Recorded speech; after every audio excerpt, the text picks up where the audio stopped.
Hello friends, welcome to our channel to box office. কথা বলবো অযোগ্য এই মুভির দ্বিতীয় দিনের কালেকশন নিয়ে। কথা বলবো বুমরাং এই মুভির দ্বিতীয় দিনের কালেকশন নিয়ে। আপনারা জানেন সুপারস্টার জিৎ স্যার অভিনীত বুমরাং ফিল্মটি কিন্তু বক্স অফিসে হিট করেছে। পজিটিভ রিভিউ, মিক্স রিভিউ দুইটি মুভির এসেছে এবং আমরা আশা করছি দুইটি মুভিটি বক্স অফিসে ব্যবসা সফল হবে। যেখানে আপনারা জানেন মেগাস্টার প্রসেনজিৎ স্যার, যিনি ওয়েস্ট বেঙ্গলের মেগাস্টার, ওয়েস্ট বেঙ্গলের প্রিন্স, ওয়েস্ট বেঙ্গলের দর্শকরা তাকে খুবই বেশি ভালোবাসেন এবং পছন্দ করেন। তার অযোগ্য এসেছে এবং মুভিটি বক্স অফিসে একটি ভালো কালেকশন করার আশা রাখছি। কথা বলবে দুই টিমের কালেকশন নিয়ে। ভিডিও ভালো লাগে তো লাইক করবেন এবং এখনও যদি টুডে বক্স অফিস চ্যানেলটি সাবস্ক্রাইব না করে থাকেন, সবার আগে সকল মুভির latest update plus box office collection জানার জন্য আমাদের চ্যানেলটি সাবস্ক্রাইব করে নেবেন। প্রথম বলবো অযোগ্য নিয়ে বাঁচলো 3 কোটি টাকা। লিড আপনারা জানেন মেগাস্টার প্রসেনজিৎ স্যার দ্বিতীয় দিন কমপ্লিট করে নিয়েছে।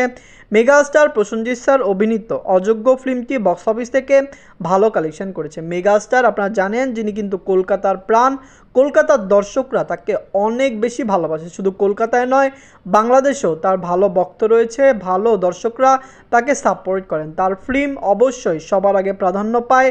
বুমরাং বিগ রিলিজ হওয়ার পরেও কিন্তু সবচেয়ে বেশি প্রাধান্য অযোগ্য ফিল্মটি পেয়েছে। নিজেদের দ্বিতীয় দিনে অল ইন্ডিয়া গ্রস সেশন করেছে 45 লক্ষ রুপি। টোটাল এমএ কালেকশন হলো 1,20,00,000 রুপি। আপনার জানিয়ে দেই অযোগ্য ফিল্মটি প্রথম দিনে একটি ধামাকেদার কালেকশন করলো।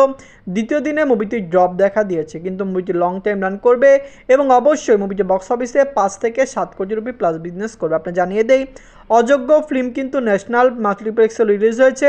ওয়েস্ট বেঙ্গলের বাহিরে অনেক লোকেশনে ইন্ডিয়াতে মুভিটি রিলিজ হয়েছে। এন্ড কথা বলবো বুমরাং নিয়ে বাঁচলো 8 কোটি টাকা। লিড হলো সুপারস্টার জিৎ স্যার, এমনি দ্বিতীয় দিন কমপ্লিট করে নিয়েছে।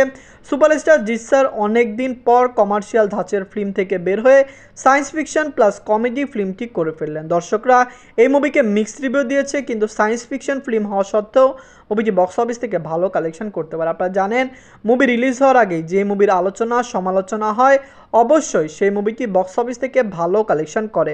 বুমরাং এসেছে অযোগ্যর সাথে সরাসরি ক্ল্যাশে এসেছে, কিন্তু তারপরেও বুমরাং প্রথম 2 দিনে ভালো কালেকশন ধরে রেখেছে। আপনারা জানিয়ে দেই অযোগ্য যেখানে প্রথম দিনের পরে দ্বিতীয় দিন ড্রপ দেখা দিয়েছে, সেখানে বুমরাং কিন্তু প্রথম 2 দিনই ভালো হোল্ড করে রেখেছে।